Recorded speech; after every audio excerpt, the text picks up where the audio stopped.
Hey, what's up guys? I'm KBHD here, and today we're going to be talking about battery tips. And by battery tips, I mean mostly tips that are going to help you get your battery to last longer on devices like smartphones and tablets. Now right off the bat, I just want you to know there's no like magical cure or magical thing that you can do to your device. Typically there's nothing crazy you can do to get an extra 1.5 million hours out of it or get it to last all day if it only lasts 3 or 4 hours to begin with. But there are some things you can keep an eye on to keep your battery from draining. A lot of devices just drain the battery for seemingly no reason. You can keep an eye on some things to stop that.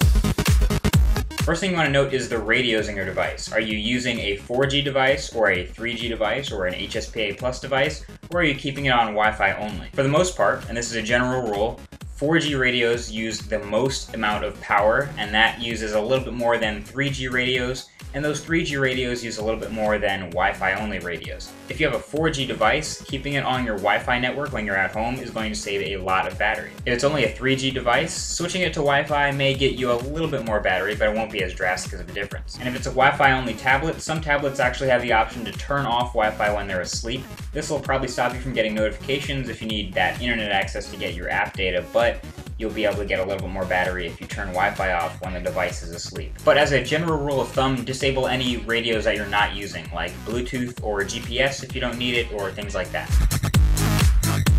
Next is the CPU, and this is sort of a silent behind-the-scenes killer. Sometimes there's wake locks going on where your screen is off, but the CPU is doing things. Some devices, like for example the Asus Transformer Pad Infinity, have performance modes. High performance mode lets the CPU go all the way up to the highest 1.7 GHz.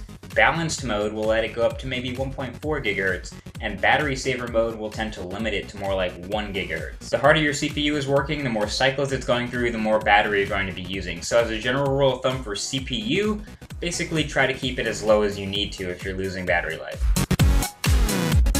Now, if it's possible on your platform, you can actually use an application to look at how much battery each individual application is using on your device. Actually, with Android, it's built into the operating system. And if you take a look at this, you will almost always find that the #1 battery killer on tablets, on smartphones, even on Wi-Fi only laptops, Chromebooks, mobile devices that use batteries, is the display. Keeping a huge panel backlit for that long and letting you use it and being responsive and constantly changing and shifting pixels and colors and everything takes the most battery out of anything. So your screen is what is killing your battery. I can almost guarantee that. So here is one of my favorite apps for that. It's called Battery Widget Reborn. Don't snicker at that, but it gives us a shortcut to the Android battery usage, and this will tell you what's been using the most battery on your device. So you can scroll down to the bottom here. Gmail uses some battery, Chrome uses some, Maps uses some, and above all, our screen is what's using the most. We click on our screen, and you can see how long our screen has been on. That's our screen on time. 1 hour and 3 minutes of actually using the phone while the display is on. So to get your display to use less battery, you can do a couple things. #1 big thing you can do is display brightness. A lot of phones have automatic brightness, and that tends to be a little bit aggressive and keeps the display brightness below what you tend to think it should be. But you can still read what's on the screen.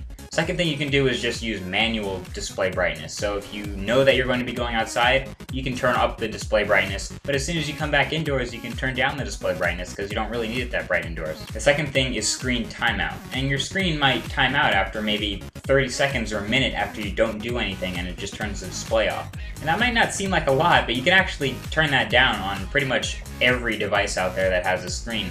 So you can turn it down to maybe 10 or 15 seconds, and that'll save you a lot more battery than usually people think it does. And a little niche tip, if you're using an OLED display, like for example the Galaxy S3 does, all the pixels that are black are not lit up. So if you use a black background, you won't have to light any of those pixels. If you use the black themed applications, not gray doesn't help, but black themed, then those pixels don't get lit up and you'll be saving a lot of battery with black apps and black wallpaper. Ever since I've gotten my Nexus 7 and I just use it around the house for checking like Twitter or using maps or little things like that, I noticed that my phone, I end the day with 35 to 45% battery without any attempt to conserve. So definitely a tip. I know it's not an option for everyone to, have a spare device because obviously that's like a spare battery, but know that that usually helps quite a bit. Now I'm realizing if you're on an iPhone, you can do almost none of the things that I just said you can do if you're on an Android device or maybe if you're on Windows Phone. The only thing I would suggest is auto brightness. Auto brightness a lot of times will take your screen brightness way below what you think it should. Take that off auto brightness. Use manual brightness control. Add a widget. Oh wait, no. keep a shortcut on your home screen so you can go to the brightness settings and always have that handy and turn your display down when you don't need it to be that bright. So there you go, guys. Those are some tips on how to save battery on your mobile device. Let me know what kind of battery tips you have or what kind of battery life you get. I know some people will be like, oh, I have a Droid and it gets like no battery, but bear with me. You can try some of the tips I gave and hopefully it'll help you out. Give it a thumbs up if this does help and you go ahead and try some of these tips. Either way, thanks for watching and I'll talk to you guys in the next video. Peace.